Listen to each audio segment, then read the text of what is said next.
they can biocode directed energy attacks that will only go and bioresonate with your body. So that three people can be standing right next to you and nobody's going to feel the harassment except you, because these signals are biocoded to your body's tuning only. Then they can send down V2K, they can send down any symptom they want, because they're in full control of the bioresonance of your bioenergy. Roger Tolsis is a Los Angeles private investigator who specializes in electronic countermeasures. In the past 30 years, he's swept over 2,500 locations for bugs and wiretaps. In recent years, his business has included helping victims of electronic harassment and mind control.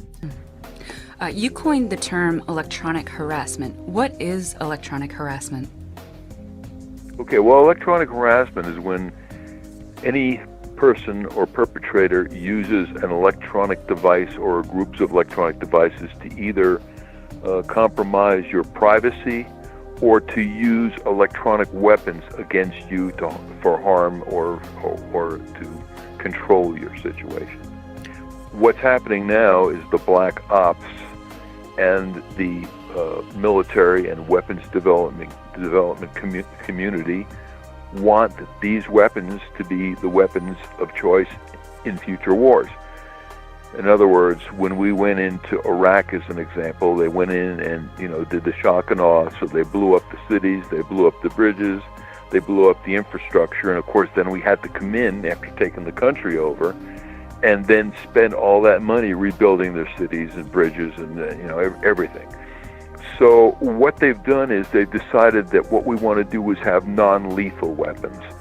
Weapons that can be used against enemies that don't destroy physical things. In other words, not bombs, not bullets, not missiles, but some kind of electronic mind control devices, such that you can get mental control over enemies without blowing up infrastructure.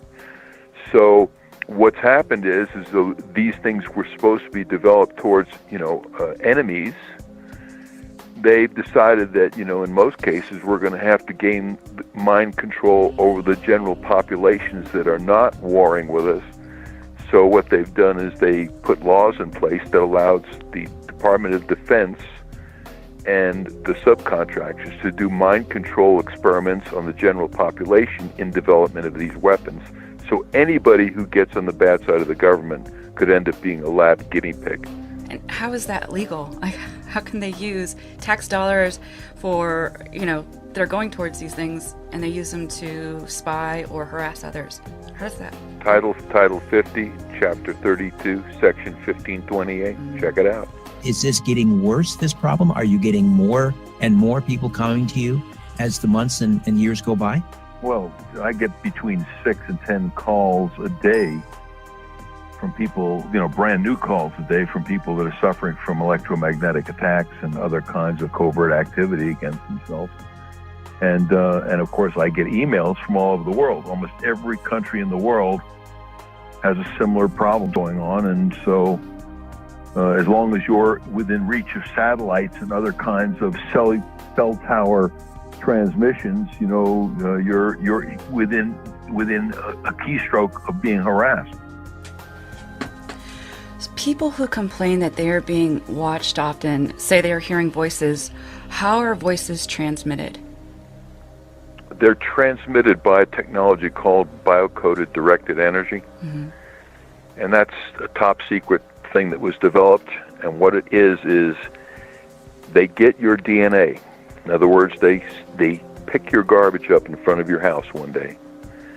And inside your garbage is your DNA, most likely from the trash can in your bathroom that you dumped in your garbage. Once they have your DNA, they take the DNA and they put your DNA code in a supercomputer. And in that supercomputer, they run algorithms that biocode electromagnetic transmissions so they bioresonate with your body. Once they've done that, they can transmit that from satellites or cell towers or aircraft or any number of ways.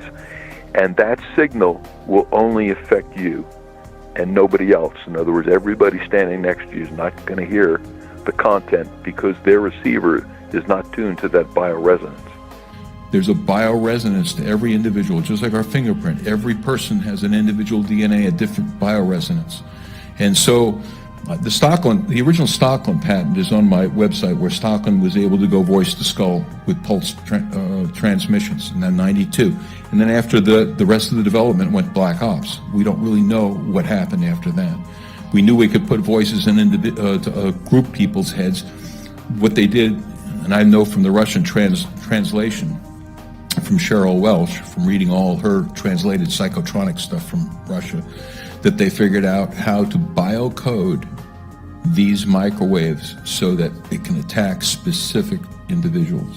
They basically analyze your DNA, and they then use supercomputers to encode the signals. So just think of it this way. It's kind of like, let's say you have a cell phone and I have a cell phone, and they're the exact same model cell phone. Let's say it's, an LG cell phone, and you and I have the exact same ones, except your phone's programmed to your phone number and mine is programmed to my phone number.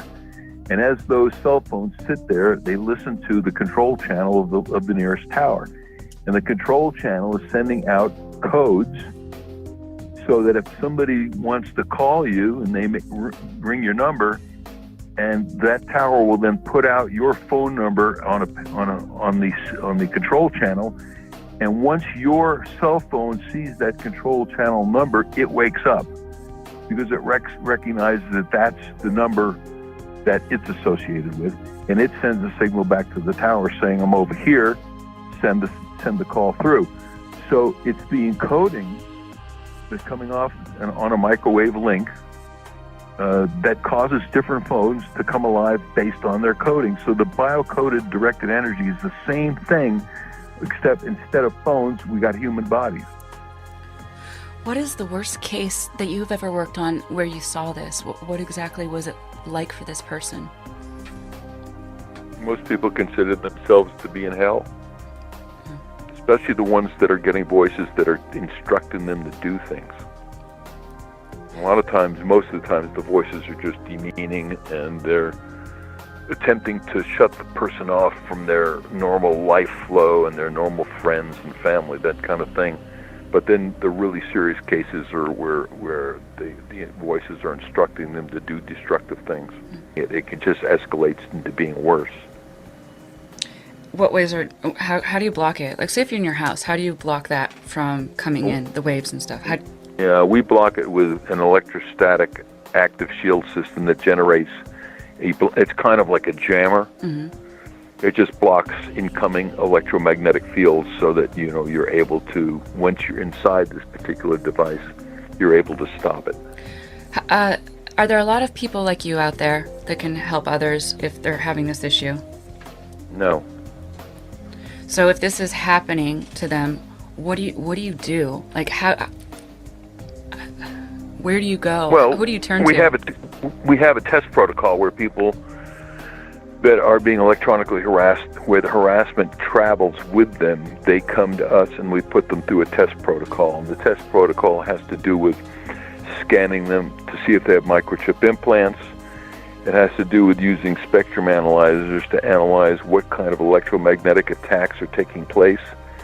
It has to do with putting them inside different kinds of shielding systems to see what blocks the problem that they're having. Mm-hmm. And so that's the way we handle it with that particular test protocol. Do you do this all over the country, or do you have to be just in your area? We do travel all over the country, but lately we have people come to us just because we're so overloaded. We have a question from YouTube. They want to know if this is affordable to the everyday person. Yeah, the shielding runs about $1,500. Okay. What about the test protocol? Test protocol takes 5 days and it runs about $2,500. How long does this system take to set up? Like, when you get a case, what do you have to do from start to finish? How does this all work? Well, you have to go put the individual through the test protocol to find out the nature of the problem. When we do test protocols, we interview the individual, find out what it is that's bothering them, and attempt to use our test equipment to find out what it is. So in some cases, it's that they're directly being harassed intentionally, and in other cases, they are in environments that are electromagnetically unhealthy, and they're suffering the symptoms of electrical hypersensitivity. Now, you're an expert in this area. Have you ever been called as a witness in a court case on behalf of a TI? Okay, the first thing you have to understand is that any TI that's ever taken a case against the government or the government subcontractors have had their case dismissed under national security. There's not been one single case that I know of that didn't get dismissed in that manner. And that was the judge's ruling? This is a matter of national security? Well, what happens is the agency that you're suing, let's say you're suing the CIA, you're suing the FBI, or some black ops agency, and or their subcontractors, and they will step in and tell the judge that it's a matter of national security and they need it dismissed, and they just rubber stamp that. They just dismiss it.